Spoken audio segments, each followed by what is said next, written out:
Bumili nga tayo mga mare ng simpleng regalo para nga sa mga bata sa darating na Pasko. At sa wakas nga nagkita na ang maglola dahil nga dumating nga sila galing Abra. At eto naman sila tatay mga mare, pupunta naman nga sa Hagunoy para nga pabasa yung laboratory. Kasi si Pangat pumunta nga nung nakaraan para kuhanin yung laboratory ng tatay, kaya lang di pala yung babasahin kapag nga wala pasyente kasi kailangan ng check-upin. Mga mare, gutom na naman nga si Gael. Siya mabalik na nga tayo dito mga mare, at eto kumain na muna nga sila bago pumunta doon kasi mahaba rin yung pila. Medyo kinakabahan nga rin etong si tatay, syempre nga dahil napakataas nga ng dugo niya. Sabi nga namin hindi niya kailangan nga mga maring matakot. Baka kasi pag dinibdid niya mas lalo nga siya magkasakit, tingnan niyo bumagsak yung katawan niya. Ang tagal nga rin nila dito mga maring nag-antay, bali anong oras nga din sila nakauwi, hapon na. Kailangan namin na paano na nga sila mga maring kasi sobrang tagal talaga. O siya eto't nabasa na nga mga maring yung resulta. Kaya lang kailangan nga daw mga mare ulitin para nga mahanap ko ano nga yung nagiging dahilan nga ng high blood niya, kasi nga ito normal naman daw lahat ng resulta. Kaya naman sabi namin kinabukasan maaga nga ulit kami at nagpasting nga ulit si tatay. Bale sasama na nga rin ako ngayon mga mare kasi kinakabahan nga rin itong si tatay, kaya ito nagjacket na nga lang din ako. Kahit antok na antok ako, 3 oras nga lang mga mare tulog namin ni Pangit o 2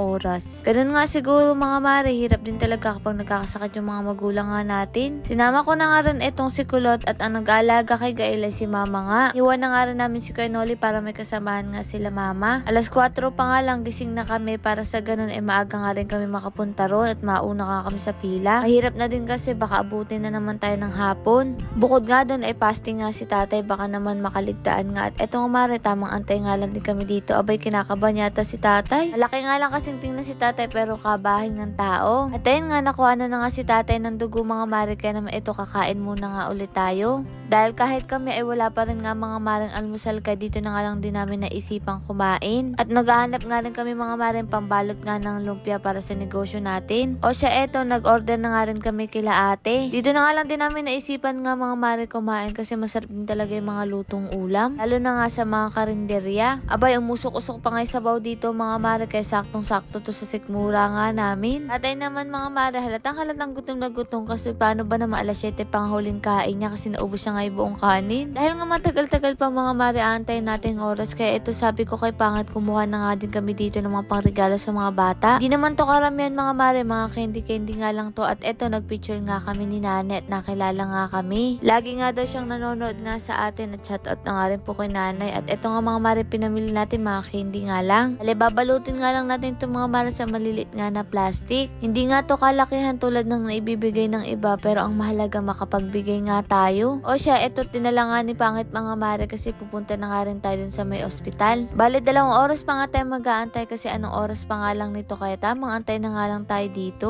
Sabi nga lang magpapalipas kami ng oras, kaya lang ayun nga mga mare, wala naman tayong gagawing iba kaya dito na nga lang din kami pumunta. Pagkatapos nga ng 2 oras mga mare, tapos na at ito ikukwento ko na nga lang sa inyo ang nangyari. Bale ng findings nga kay tatay ay meron siyang fatty liver, kaya siguro naging sanhi nga rin yun ng pagtaas nga ng dugo niya. At ayun nga magme-maintenance na nga rin siya sa high blood. At syempre tinanong ko nga mga mare ko ano nga bawal sa mga may sakit na fatty liver. Ang sabi nga ay bawal daw ang sigarilyo, alak, ang matatabang pagkain. Kaya si tatay kailangan niya na nga mga maring umiiwas, sana nga ay makayanan niya. At eto nagpicture nga din kami ni ate kasi nakilala tayo. Bili nga lang din kami ng kaunti pa nga dito kasi kulang nga yung mga candy. Isa nga rin sa nakukuha talaga sa alak mga mare ay nga yung fatty liver. Kaya etong si tatay required nga mga mare wag na nga uminom. Dahil hindi na rin naman siya bumabata mga mare, kaya kailangan niya na rin talagang mag-ingat lalo na sa pagkain ang kinakain niya. At sa wakas nga mga mare, sa haba nga nang nandito tayo sa kalsada ay nakauwi na nga rin tayo. At miss na nga namin mga mare si Gael kasi anong oras na nga rin. Nag-aalala nga kami baka umiyak nga mga mare, pero hindi naman pala umiyak. Napakabait naman talagang bata mga mare. Simula daw kasi nung umalis kami, 2 daddy nga lang daw siya tas natulog na nga ulit. Kaya hindi naman nahirapan si mama sa pag-aalaga. Yun nga kasi ang kagandang kay Gael mga mare, basta busog yun ay hindi mo siya makikitang umiyak. Pagkadating ko nga mga mare, nagbihis nga lang din ako ng damit bago ko nga siya binuhat. At syempre pinadede ko muna nga mga mare. Pagkatapos nun kumain na nga din ako mga mare, huling kain nga natin yung almusal pa at tawang-tawa nga din ako dito at andito nga rin si Chuchu sa tabi ko.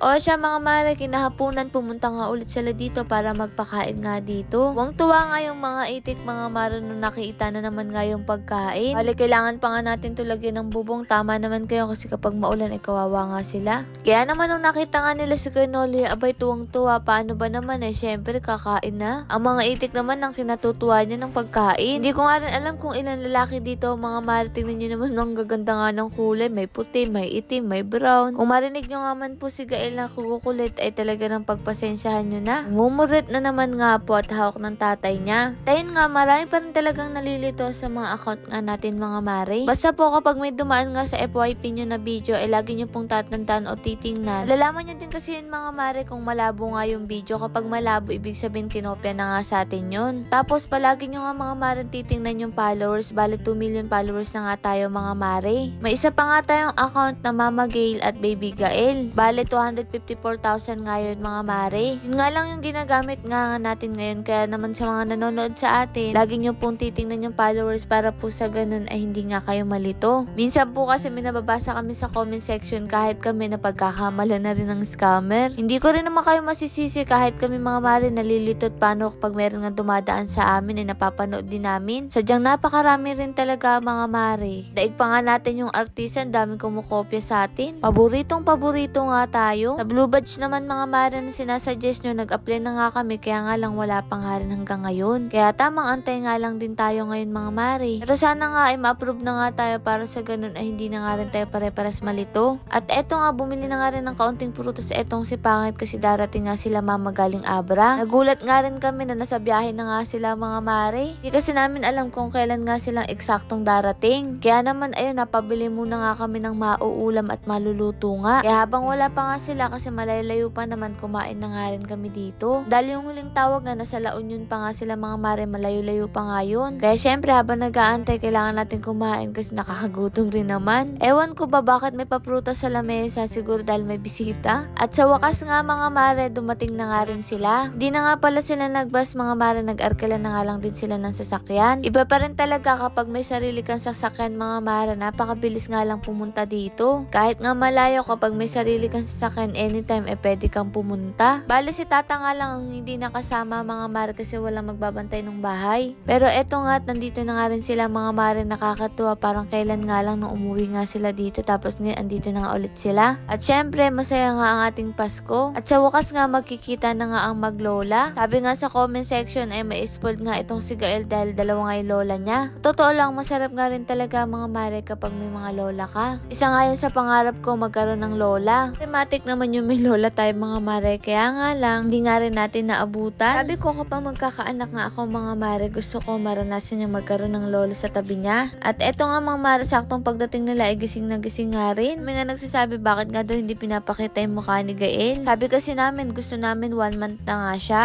Hindi naman namin pinagdadamot ngayon sa inyo mga mare. Lang hindi din talaga maiwasan yung mga basher. O siya, mabalik na nga tayo dito mga mare at eto nga si Sian kasama nga rin. Magbibigay pa nga rin tayo ng munti regalo sa mga nakapalo at nagsishare ng ating vlog. Lord, maraming salamat sa lahat ng blessing at syempre sa inyo mga mare. Paano ba yun? Bukas na lang ulit.